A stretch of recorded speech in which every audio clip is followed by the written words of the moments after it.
Selamat siang, kami dari kelompok 1 akan mempresentasikan hasil diskusi kami yang dimulai dari pertanyaan A untuk Ya, sebelum kita masuk ke intinya, di sini adalah anggota kelompoknya. Yang pertama ada Dimas Farid, ada Farid Fatul Rizky, ada Jonathan Kasmo, dan ada Raihan. Nah, jadi ini adalah kasusnya ya, di mana ini membahas tentang identitas primordial dan sektarian yang terus memuat belakangan ini.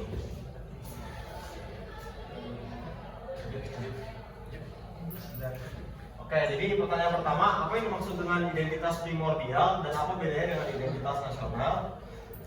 Ya, identitas primordial sendiri merujuk pada identitas yang terbentuk berdasarkan ikatan-ikatan dasar yang bersifat alami dan diwariskan seperti suku, agama, ras, bahasa, dan budaya daerah. Identitas ini muncul dari hubungan sosial yang sudah ada sejak lahir dan sering kali menjadi dasar bagi seseorang dalam membangun perasaan kebersamaan dengan kelompoknya. Sedangkan itu, identitas nasional adalah identitas kolektif yang mencerminkan kesatuan bangsa secara keseluruhan melampaui perbedaan primordial. Identitas nasional dibangun melalui sejarah, budaya, nilai-nilai bersama, bahasa nasional, dan simbol-simbol negara seperti bendera dan logo kebangsaan. kemudian yang B itu ada identitas primordial yang terus memuat mengajak persatuan dan kebinekaan Indonesia. Apakah benar? Jawabannya benar. Identitas primordial yang terus memuat dapat mengancam persatuan dan kebinekaan Indonesia apabila tidak dikelola dengan baik. Identitas primordial di sini merujuk pada sikap kelompok atau individu yang merasa identitasnya baik itu suku, agama, budaya, atau ideologi lebih unggul dibandingkan yang lain. Fenomena ini berpotensi menimbulkan beberapa ancaman seperti polarisasi sosial, diskriminasi, dan konflik.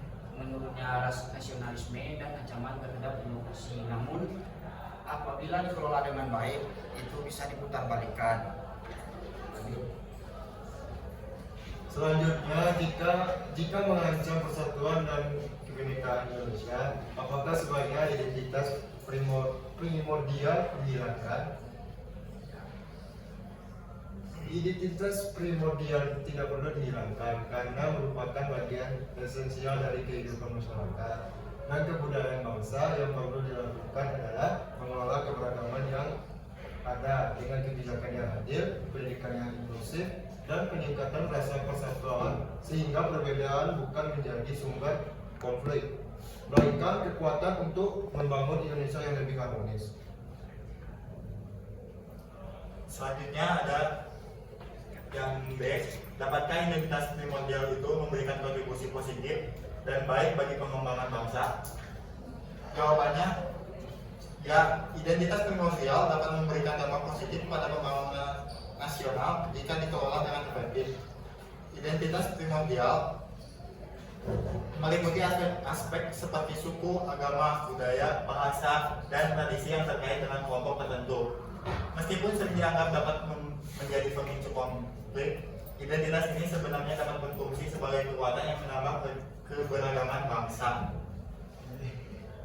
Baik, lalu yang nomor terakhir, mengapa mengunjungi museum dan wisata budaya merupakan pembelajaran yang dapat mengembangkan, memperkaya, dan memperteguh jati diri bangsa serta mengokohkan persatuan bangsa Indonesia? Dengan mengunjungi museum dan wisata budaya memiliki banyak manfaat yang berperan penting dalam mengembangkan, memperkaya, dan memperteguh diri bangsa Indonesia serta mengokohkan persatuan dan kesatuan bangsa. Seperti contoh-contohnya ada sebagai berikut. Yang pertama adalah mengenal sejarah dan warisan budaya. Museum dan wisata budaya menyimpan berbagai koleksi yang berkaitan dengan sejarah, seni, dan kebudayaan bangsa Indonesia. Melalui pengenalan sejarah dan tradisi-tradisi ini, masyarakat dapat lebih memahami asal-usul, perjuangan, serta identitas bangsa.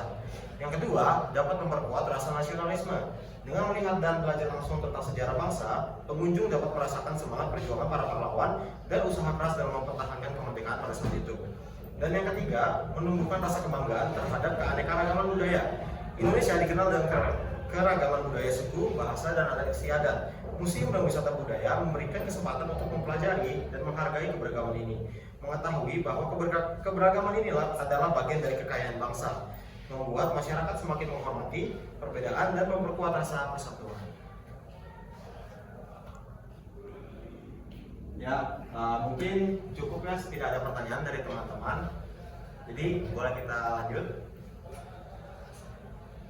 Baik, sekian presentasi dari kami. Mohon maaf bila ada kesalahan dalam kata maupun pengucapan. Akhir kata, wassalamualaikum warahmatullahi wabarakatuh.